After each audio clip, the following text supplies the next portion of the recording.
नमस्कार प्रिय मित्रों, आप सभी का फाइटर्स क्लासेज की ऑनलाइन क्लास में हार्दिक स्वागत, अभिनंदन। मैं पूरनमल शर्मा आज आप लोगों के लिए विशेष रूप से टॉपिक लेकर आया हूं भारतीय संविधान। इस संविधान के अंतर्गत हमारी पूरी राज्य व्यवस्था वर्णित है, जिस पर हम लोग विस्तारित चर्चा करें। तो आज हमारा प्रथम टॉपिक होगा संविधान। देखिए मित्रों, भारतीय जो संविधान है, यह संविधान हमारी राज्य व्यवस्था का विवरण भी देता है। राज्य व्यवस्था का विवरण भी है,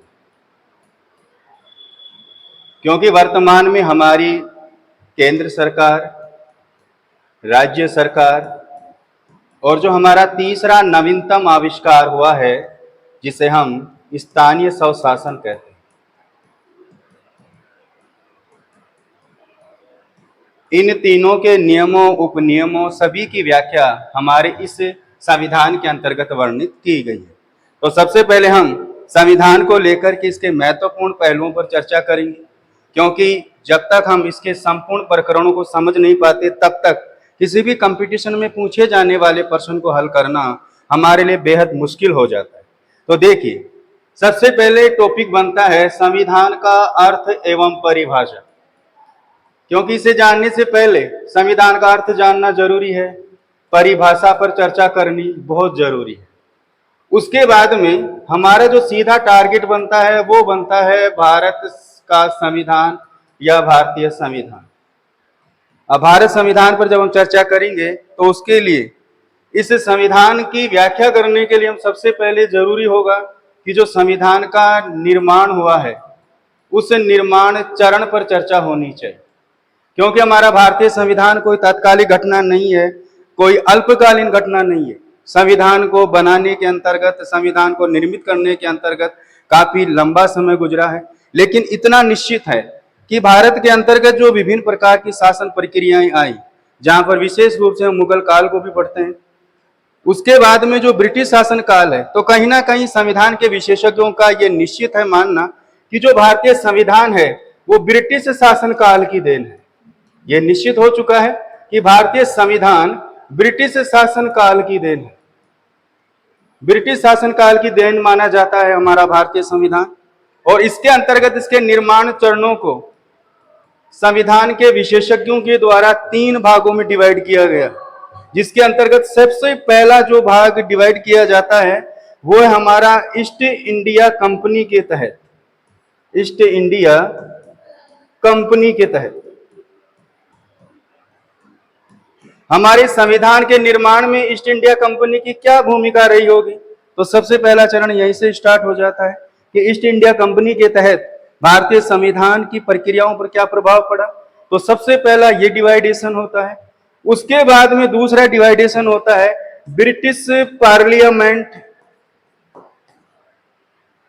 जिसका सीधा सा मतलब है कि ब्रिटिश जो पार्लियामेंट है, उस ब्रिटिश पार्लियामेंट के माध्यम से जो शासन व्यवस्था संचालित की गई, उसके अंतर्गत हमारे संविधान के अंतर्गत क्या भूमिका रही उसकी।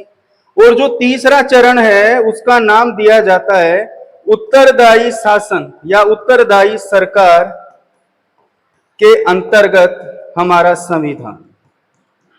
क्योंकि ध्यान रखिएगा, हमारा जो संविधान है उसके निर्माण प्रक्रिया में इन तीनों बिंदुओं की अहम भूमिका बताई जाती है।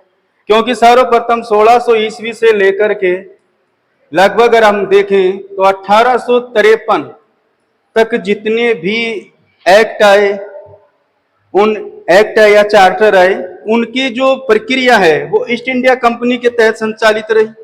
उसके बाद में जो 1857 की क्रांति का प्रकरण आया, उसके बाद में आप सबको ये अच्छी तरह से विदित होगा कि 1857 की क्रांति के दौरान जो भारतीय लोगों की सबसे बड़ी सफलता थी वो ये थी कि ईस्ट इंडिया कंपनी की शासन व्यवस्था को समाप्त कर दिया गया और अब शासन की प्रक्रिया जो है ब्रिटिश पार्लियामेंट के तहत होनी आरंभ हो गई। इस कारण से कहा जाता है कि 1858 से लेकर के लगभग 1900 तक जो भी एक्ट आए थे, जो चार्टर आए थे, वो निश्चित रूप से ब्रिटिश पार्लियामेंट के माध्यम से प्रभावित थे। उसके बाद में जो तीसरा चरण आया, ध्यान रखिएगा, ब्रिटिश शासन काल की जो प्रक्रिया है वो भी 3 चरणों में विभाजित हो जाती है। सबसे पहले ईस्ट इंडिया कंपनी का यहाँ आना, ईस्ट इंडिया कंपनी के द्वारा व्यापार की प्रक्रिया को संचालित करना, और फिर हमारे यहाँ पर कुछ ऐसी स्थितियां बनी जिन स्थितियों का पूरा फायदा उठा करके ये ईस्ट इंडिया कंपनी जो व्यापारिक कंपनी थी, ये आखिरकार एक शासन की प्रक्रिया में ढलित हो गई। अब वो परिस्थितियां कौन सी रही थी, उन पर भी हम विस्तृत चर्चा करेंगे। उसके बाद में ब्रिटिश पार्लियामेंट के माध्यम से शासन प्रक्रिया संचालित हो जाती है, लेकिन 19वीं तक या 1900 ईस्वी तक हम माने तो सिर्फ ये एक ब्रिटिश पार्लियामेंट के माध्यम से प्रक्रिया रही। लेकिन किन कारणों से आखिरकार 1909 से लेकर के अगर हम चर्चा करें तो 1909 से लेकर के 1947 तक एक उत्तरदायी सरकार की भूमिका में रही थी ब्रिटिश पार्लियामेंट।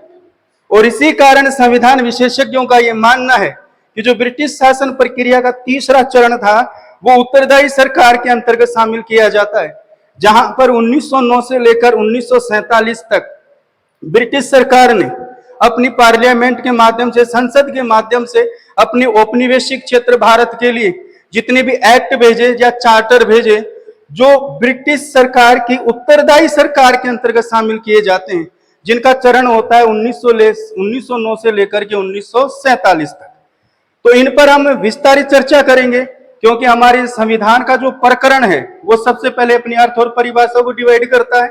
उसके बाद भारतीय संविधान का जो निर्माण चरण है, जिसके अंतर्गत विभिन्न प्रकार के एक्ट और चार्टर यहाँ पर आए हैं। एक्ट का मतलब होता है कानून, चार्टर का मतलब होता है अधिनियम, क्योंकि ये ब्रिटिश सरकार द्वारा समय समय पर भारत में भेजे गए ताकि यहाँ पर जो शासन व्यवस्था है उसे अच्छी तरह से संचालित किया जा सके।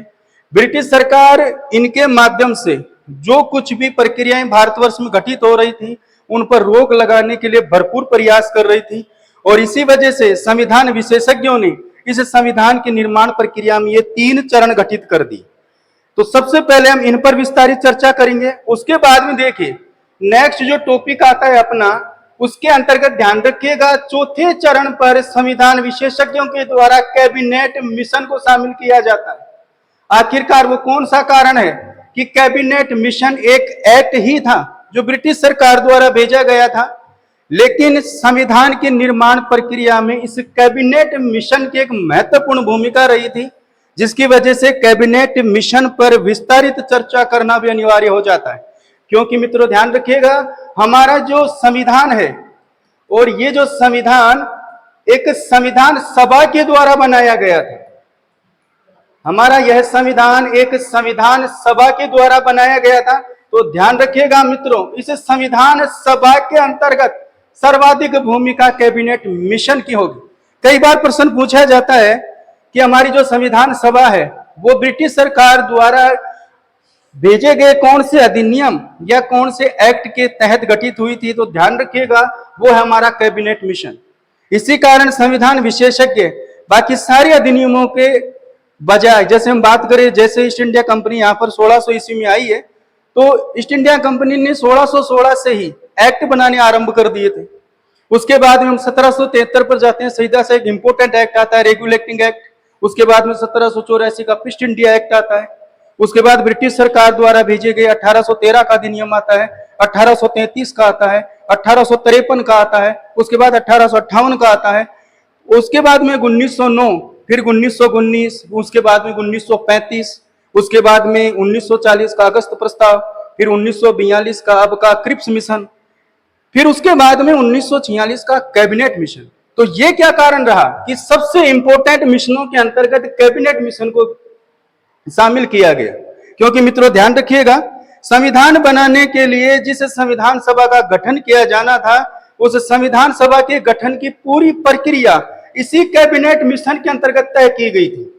क्योंकि ध्यान रखिए 1946 में जब कैबिनेट मिशन भारत आता है तो ये वास्तविक रूप से एक ऐसा एक्ट लेकर आता है जिसका पूरा टारगेट था संविधान सभा। ध्यान रखिए इस कारण कि हमारी जो संविधान सभा है उसके अंतर्गत कैबिनेट मिशन की महत्वपूर्ण भूमिका है। तो एग्जाम के दृष्टिकोण से भी कैबिनेट मिशन अपने आप में इंपॉर्टेंट हो जाता है। इस पर भी हम चर्चा करेंगे कि कैबिनेट मिशन कब भारत में आया, किस हिसाब से यहाँ पर इसका आगमन हुआ, इसके सदस्य कौन कौन थे, इस पर भी विस्तृत व्याख्या यहाँ पर की जाएगी। उसके बाद में सबसे इंपॉर्टेंट प्रश्न 2 बनाए जाते हैं मित्रों, जो एग्जाम में पूछे जाते हैं। एक प्रश्न बनता है संविधान की मांग, जो सबसे इंपॉर्टेंट है, और दूसरा क्वेश्चन बनता है संविधान सभा की मांग। संविधान सभा की मांग, ये जरूर ध्यान रखिए, क्योंकि बहुत बार एग्जाम से पूछा जाता है कि भारत के अंदर सर्वप्रथम संविधान की मांग किसके द्वारा की गई थी। तो साधारण सी बात है, इसके अंतर्गत बाल गंगाधर तिलक की महत्वपूर्ण भूमिका बताई जाती है। वही आपका 1895 का स्वराज विधेयक, जिसके अंदर पहली बार बाल गंगाधर तिलक ने इसकी मांग की थी। लेकिन यहां पर सेकंड प्रश्न आ जाता है संविधान सभा की मांग। इस पर भी हम विस्तारित चर्चा करेंगे, क्योंकि क्वेश्चन तो एकदम समान ही है। संविधान की मांग अपने आप में है, दूसरा प्रश्न बन जाता है संविधान सभा की मांग, क्योंकि संविधान बनाने के लिए एक संविधान सभा का गठन होना चाहिए, और यह संविधान सभा भारतीय लोगों के द्वारा गठित होगी। ऐसी चर्चा करने वाले तो व्यक्ति थे महात्मा गांधी जी, क्योंकि ध्यान रखिएगा महात्मा गांधी जी ने सर्वप्रथम इस बात पर चर्चा कर ली थी कि एक संविधान का निर्माण किया जाएगा, और उस संविधान का निर्माण करने के लिए एक संविधान सभा गठित की जाएगी, और वो संविधान सभा जिसके सदस्य कौन होंगे, स्वयं भारतीय होंगे। इस पर भी अमल कर लिया गया। तो इस पर भी चर्चा करेंगे कि गांधी जी ने यह कब कहा था, और गांधी जी की इस बात की व्याख्या कहां पर है। स्वराज विधेयक पर कई बार प्रश्न पूछा जाता है कि संविधान की मांग सर्वप्रथम बाल गंगाधर तिलक ने की थी 1895 के स्वराज विधेयक में। तो मित्रों, इस पर भी चर्चा करनी कि स्वराज विधेयक में ऐसी क्या बात थी कि बाल गंगाधर तिलक ने इसकी मांग कर डाली संविधान की। उसके बाद संविधान सभा की मांग, जिसकी चर्चा महात्मा गांधी जी के द्वारा की गई थी। उसके बाद में ध्यान रखिए मित्रों, सबसे इंपॉर्टेंट प्रश्न बनता है कि भारतीय लोगों के द्वारा समय समय पर संविधान की मांग की गई थी, लेकिन यहां पर इंपॉर्टेंट प्रश्न है कि ब्रिटिश सरकार ने आखिर इस पर गौर कब किया। क्या ब्रिटिश सरकार द्वारा जो भेजे गए अधिनियम थे, जितने भी एक्ट थे, चार्टर थे ब्रिटिश सरकार के, तो उसमें से ब्रिटिश सरकार ने इस पर स्वीकृति कब दी? ब्रिटिश सरकार ने इस पर स्वीकृति कब दी? अब स्वीकृति किस पर दी, यह इंपॉर्टेंट प्रश्न है। संविधान सभा पर दी कि संविधान पर दी? और इसको लेकर के विशेषज्ञों के द्वारा एक विशेष बात की जाती है, और वो की बात की जाती है 1940 के अगस्त प्रस्ताव पर, क्योंकि बाकायदे बुकों में लिखा हुआ है कि ब्रिटिश सरकार ने 1940 के अगस्त प्रस्ताव पर पहली बार इस बात पर सहमति दर्ज की थी कि एक संविधान का निर्माण होना चाहिए। यानी कि ब्रिटिश सरकार ने इस पर स्वीकृति, किस पर, ध्यान रखिएगा, संविधान की मांग पर स्वीकृति, संविधान सभा पर नहीं, संविधान की मांग पर स्वीकृति दे दी थी 1940 के अगस्त प्रस्ताव पर।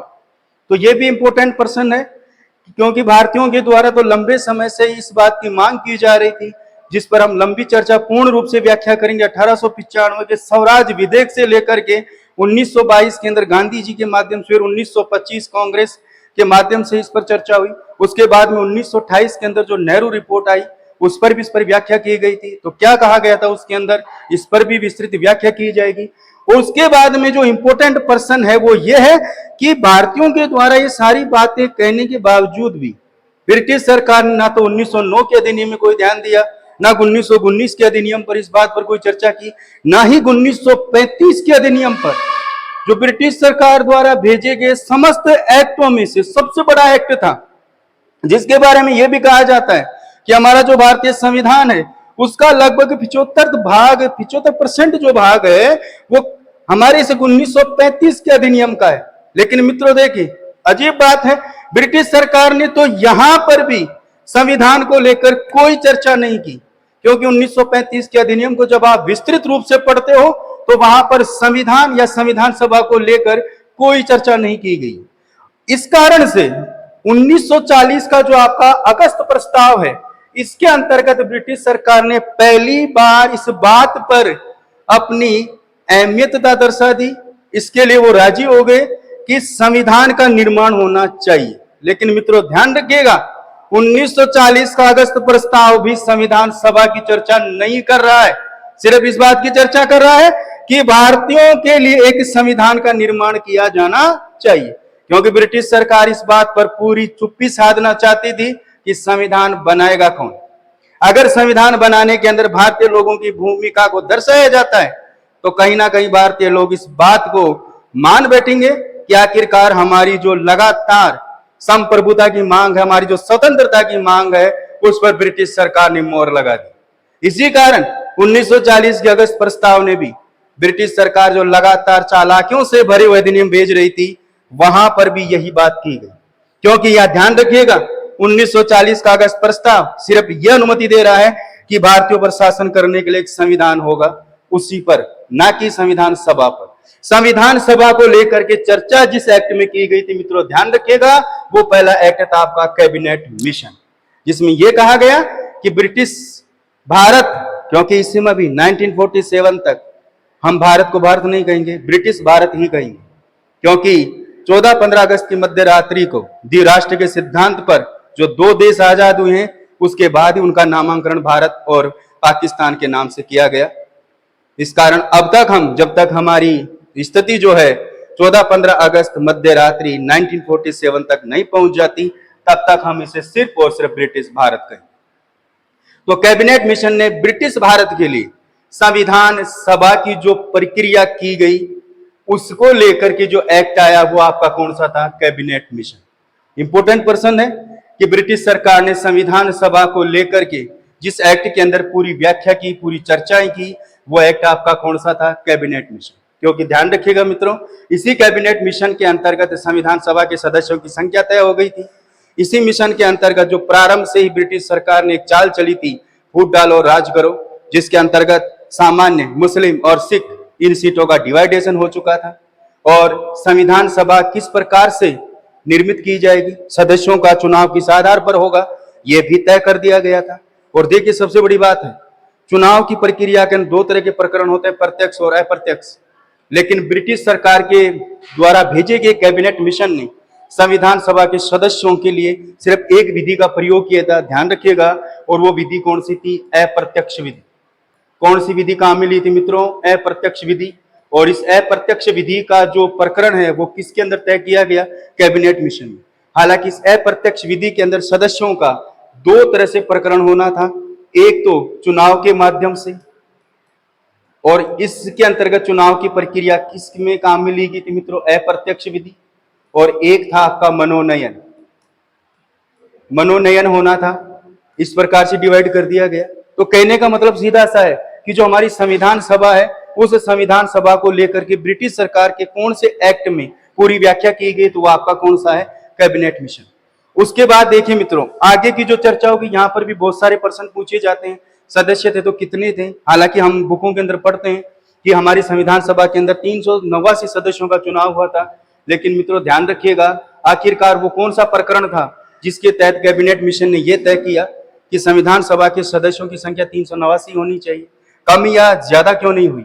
तो ध्यान रखिएगा, इसके बारे में विशेषज्ञों का मानना है कि इसका आधार जनसंख्या को बनाया गया। और आज भी देखिए, हमारी चाहे लोकसभा हो, हमारी चाहे राज्यसभा हो, चाहे हमारी विधानसभा हो, चाहे विधान परिषद हो, चाहे स्थानीय निकाय के चुनाव हो, इन सब के अंदर जनसंख्या के अनुपात के आधार पर सीटें निर्धारित की जाती हैं। तो ये भी सबसे इंपॉर्टेंट पर्सन है मित्रों। ध्यान रखिएगा कि निर्वाचन पद्धति के अंतर्गत जो सदस्यों का चुनाव होता है, वो किसके आधार पर होता है? जनसंख्या के आधार पर। और ब्रिटिश सरकार के कौन से अधिनियम के अंतर्गत ये चुनाव जनसंख्या के आधार पर तय किया गया, तो वो आपका कौन सा है? Cabinet mission. ये भी ध्यान रखें, क्योंकि इसी कैबिनेट मिशन ने पहली बार भारत के अंदर चुनावी प्रक्रिया के लिए जनसंख्या को आधारित माना था। और हमारी जो उस समय जनसंख्या थी, उसी के आधार पर हमारे संविधान सभा की सीटों की संख्या कितनी निर्धारित कर दी गई? 389। और आज भी हम हमारी शासन प्रक्रिया के अंतर्गत जो शासकीय सरकार का चुनाव करते हैं, क्योंकि ध्यान रखिएगा, सरकारें भी 2 प्रकार की होती हैं, शासकीय और प्रशासकीय। शासकीय सरकार का मतलब होता है जहां पर जनता के द्वारा निर्वाचित सदस्य भाग लेते हैं, वो शासकीय सरकार कहलाती है। और एक होती है प्रशासकीय, जहां पर शासन के अंतर्गत जो हमारी यूपीएससी और हमारी जो एसपीएससी, जो हमारे लोक सेवा आयोग हैं, इनके द्वारा निर्धारित एग्जाम्स को पास करने के बाद जो व्यक्ति यहाँ पर आते हैं, अधिकारी बनते हैं, वो प्रशासकीय अधिकारी होते हैं। तो कहीं ना कहीं हमारी जो शासन व्यवस्था है, जो प्रक्रिया है, वो पूर्ण रूप से ब्रिटिश शासन प्रक्रिया का अनुसरण करती है। ये भी ध्यान रखिएगा। अब यहां पर मित्रों सबसे बड़ी बात यह आती है कि आखिरकार संविधान की मांग क्यों की गई। अगली बात जो हमारी आ जाती है, जहां पर हम विस्तृत व्याख्या करेंगे कि संविधान की मांग क्यों हुई। क्योंकि हमें यह अच्छी तरह मालूम है कि जब 1600 ईस्वी के अंतर्गत यहाँ पर ईस्ट इंडिया कंपनी आती है और ईस्ट इंडिया कंपनी के द्वारा सिर्फ व्यापार के टारगेट से यहाँ आना तय किया गया, उसके बाद में लगातार ब्रिटिश सरकार ने यहाँ के लोगों का ये निश्चित है कि आर्थिक शोषण किया, सामाजिक शोषण किया, सांस्कृतिक शोषण भी किया। लेकिन ऐसी स्थितियों के अंतर्गत तो मांग होनी चाहिए स्वराज की, स्वतंत्रता की। और बिल्कुल सही बात है कि हमारे इन जो लोकप्रिय नेता रहे हैं, उन्होंने आरंभ के अंदर इसी बात की मांग की थी कि हमें हमारी संप्रभुता चाहिए, हमें हमारा स्वराज चाहिए, और इसके लिए हमने भरपूर प्रयास की। लेकिन फिर मित्रों ये बात समझ में नहीं आ रही कि यहां पर संविधान कहां से आ गया। आखिरकार ऐसी कौन सी परिघटना थी जिसने भारतीय लोगों को संविधान की मांग के लिए लोगों को तैयार किया? क्योंकि जब शासन व्यवस्था चल रही है ब्रिटिश सरकार के द्वारा, हमारे भारतीयों पर विभिन्न प्रकार के शोषण हो रहे हैं, जिसकी बहुत लंबी कहानी है। सामाजिक शोषण भी हुआ, सांस्कृतिक शोषण भी हुआ, आर्थिक शोषण भी हुआ। बिल्कुल पूरा का पूरा इतिहास इस बात का गवाह है। और इसी से दुखी होकर के हमारे लोगों ने पूर्ण रूप से स्वतंत्रता स्वराज की मांग का मुद्दा उठाया। इसके लिए विभिन्न प्रकार के आंदोलन भी किए। इन आंदोलनों की भूमिका के अंतर्गत सबसे अहम भूमिका कांग्रेस की रही, कांग्रेस के साथ साथ में महात्मा गांधी जी की रही। लेकिन ये इंपॉर्टेंट पर्सन है कि फिर इसके बीच में भाई संविधान कहां से आ गया? संविधान की मांग करना ये किन कारणों से उत्पन्न हुआ? तो ध्यान रखिएगा मित्रों, ये अच्छी तरह से आप लोगों ने विस्तारित रूप से रूसी क्रांति पढ़ी होगी, रूस की समाजवादी क्रांति। ध्यान रखिए पूरी दुनिया के अंदर रूस की जो समाजवादी क्रांति थी, साम्राज्यवादी नहीं, समाजवादी क्रांति, सोशलिस्ट, जहां पर यह कहा जाता है कि जितने भी भू संसाधन है उन सब पर समाज का बराबर अधिकार होना चाहिए। रूस की जो समाजवादी क्रांति थी, उस क्रांति ने लोगों को प्रेरित किया संविधान के लिए। क्योंकि मित्रों, चाहे फ्रांस की क्रांति हो, चाहे रूस की क्रांति हो, इन क्रांतियों के तत्काल बाद जिन लोगों ने क्रांति की थी, उन लोगों ने जन सामान्य के साथ मिलकर के कुछ नियम बनाए, कुछ कानून बनाए, ताकि ऐसी स्थिति वापस ना आए। और ध्यान रखिए मित्रों, उन्हीं से प्रेरित होकर के हमारे भारतीय लोगों ने भी इस बात पर विचार कर लिया था कि अगर हम सिर्फ स्वतंत्रता या संप्रभुता हासिल कर लेंगे तो क्या उससे हमारा भारत वास्तविक भारत बन पाएगा? नहीं, क्योंकि उसके साथ अनिवार्य था कि वो स्थितियां वापस ना बने जो स्थितियां पूर्व में बनी हैं। क्योंकि चाहे मुगल काल के अंदर मैं बाबर की बात करूं, चाहे ब्रिटिश शासन काल के अंदर मैं ईस्ट इंडिया कंपनी की बात करूं, आप लोगों ने बाकायदा 1909 के अंदर जो महात्मा गांधी जी की हिंद स्वराज पुस्तक है, उस हिंद स्वराज पुस्तक के अंतर्गत गांधी जी ने एक बात कही है खुद कि भारत के अंदर ब्रिटिश लोगों का आगमन भारतीयों के सहयोग से हुआ है।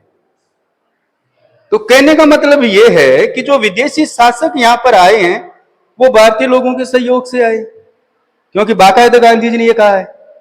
और उसके जस्ट बाद अगर हम पीछे थोड़ा सा चलते हैं तो भारत में जो मुगल सत्ता आई है ना मित्रों, वहां पर भी कहीं ना कहीं भारतीय लोगों की कमियों का फायदा उठाया गया।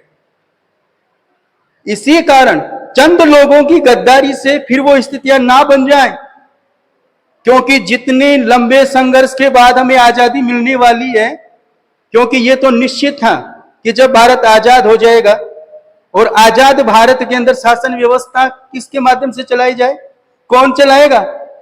इसी बात के प्रश्न को लेकर के भारतीय लोग पूर्व में ही चिंतित थे। तो उन लोगों ने यह निश्चय किया कि क्यों ना आजादी के तत्काल बाद एक ऐसे नियमों का दस्तावेज तैयार किया जाए जो भारतीय लोगों के पूर्ण रूप से स्वतंत्रता का प्रतीक बन जाए। ऐसे अवसर फिर से ना उपलब्ध हो कि जिसकी वजह से किसी विदेशी आक्रमणता को यहां पर आने का अवसर मिल जाए। इसी वजह से ध्यान रखिएगा, बाल गंगाधर तिलक के द्वारा सर्वप्रथम इस संविधान की मांग कर ली गई, क्योंकि संविधान अपने आप में कुछ नियमों का एक संकलन होता है जिसके माध्यम से किसी भी क्षेत्र की जनता को शासित किया जाता है और उसके तहत उसे परखा जाता है। क्योंकि ध्यान रखिएगा, संविधान कोई ऐसा ढांचा नहीं है जिसमें कोई चेंजिंग नहीं होती, क्योंकि इसकी परिभाषा ये कह रही है कि संविधान नियमों का एक ऐसा ढांचा है जिसके माध्यम से किसी क्षेत्र की जनता को शासित किया जाता है और उसके अंतर्गत उन नियमों को परखा जाता है। क्योंकि कुछ नियम जो समय के अनुसार जनता के लिए आवश्यक नहीं, उनको विलोपित कर दिया जाता है और समय के अनुसार जो कुछ नियम आवश्यक हैं उनका समावेश कर लिया जाता है। इसी कारण हमारे संविधान सभा के सदस्यों ने यह भी तय किया कि आने वाले समय में आवश्यकता पड़े तो संविधान में संशोधन भी किया जा सकता है। इसका मतलब सीधा सा है कि संविधान को बनाने के पीछे सबसे बड़ा टारगेट है जनता के लिए एक उत्तरदायी सरकार, एक उत्तरदायी शासन की स्थापना कर, ताकि वहां पर स्वतंत्रता के जितने भी उद्देश्य थे उन सभी उद्देश्यों को पूरा किया जा सके। तो ध्यान रखिए मित्रों, हमारे इस संविधान को लेकर के हम 1600 ईस्वी से लेकर के 1947 तक संपूर्ण चर्चा प्रकरणों की पूरी व्याख्या करेंगे, क्योंकि एग्जाम्स के अंदर कई बार हम क्या करते हैं कि जो इंपॉर्टेंट तथ्य होते हैं उनको गौर कर लेते हैं और जो महत्वपूर्ण बातें होती हैं उन पर हम ध्यान नहीं दे पाते और एग्जामिनर कई बार उन्हीं में से प्रश्न पूछ लेता है और हमारी जो तैयारी है वो पूर्ण होने के बाद भी अधूरी रह जाती है, जहां पर हम फिर से सोचते हैं कि यार ये बात हमने क्यों नहीं पढ़ी। तो ध्यान रखिए, फाइटर्स क्लासेज की ऑनलाइन क्लास के अंदर मैं पूरनमल शर्मा आप लोगों के लिए संविधान की सारी परिचर्चाएं पूरी की पूरी व्याख्यात्मक, जहां पर प्रयास किया जाएगा कि कोई भी ऐसा तथ्य ना छूटे जो ऑलरेडी हमारे संविधान को लेकर के हमें जानना आवश्यक है। क्योंकि कंपटीशन कोई भी हो, प्रश्नों की जो वैल्यू होती है वो इजी भी होती है तो टफ भी होती है, और वो टफ क्वेश्चन कहां से उठाया जाएगा, किस टॉपिक में से उठाया जाएगा, ये एग्जामिनर पर डिपेंड करता है। तो हमारी तैयारी पूर्ण तभी होती है जब हम उन सारे प्रकरणों की, क्योंकि ध्यान रखिएगा हमारा जो संविधान है उस संविधान की प्रक्रिया के अंदर जितनी भी घटनाएं घटित हुई हैं वो कारण सहित घटित हुई।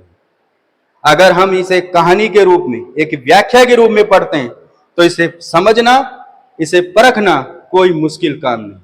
मैं आप लोगों का परम मित्र कोशिश करूंगा कि इस संविधान को लेकर के हम एकदम आसान, सुस्पष्ट, सुव्याख्यात्मक पॉइंट लेकर मैं आपके सामने उपस्थित रहूंगा।